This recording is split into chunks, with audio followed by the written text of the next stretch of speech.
Voters in 4 states are heading to the polls today for congressional primaries. Minnesota, Wisconsin, Vermont, and Connecticut will decide which candidates will move on to November's general election. In Minnesota's 5th District, progressive Congresswoman and squad member Ilhan Omar is facing a challenge from former Minneapolis City Councilor Don Samuels. He ran against her in 2022, a race Omar won by a small margin. CBS News political reporter Hunter Woodall is tracking these races for us from our Washington bureau. So, Hunter, other members of the so-called squad, Representatives Cori Bush and Jamal Bowman, they lost their primaries this summer. They also each faced really well-funded challengers. Are the dynamics different here? Good afternoon, Lindsay. This is a contest that, while having some, stark resemblance to the contest you mentioned with Representative Bush in Missouri losing, Representative Bowman in New York losing, is also distinctly different. From the tracking that we've seen via data from Ad Impact, so far there's not been a great deal of outside spending in this race. The outside spending really came to define the effort to defeat Bowman in New York and to defeat Bush in Missouri. So far, Representative Omar's campaign has been the biggest spender in her district, according to Ad Impact, in terms of those advertising, dollars. And that's a big factor here because, Don Samuels, who, like you mentioned, narrowly lost to Representative Omar in 2022 by a little bit under 2,500 votes, doesn't have that kind of momentum that we've seen from other challenges to squad members this cycle. And come time of the polls closing, that could be significant. You are also tracking some other primaries, one in Wisconsin, a Senate primary. Why is that critical?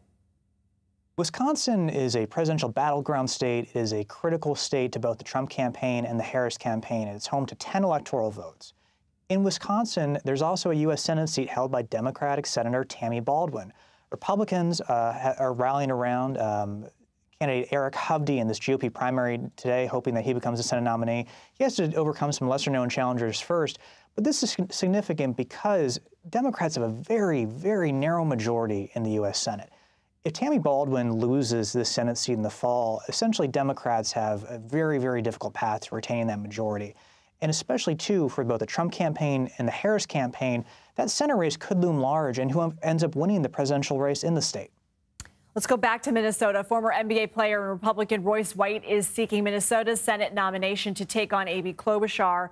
He's denied the results of the 2020 election. He's largely considered an underdog in this race, right? The race by Royce White here is one of the more notable things that's been happening. It's kind of flown under the radar.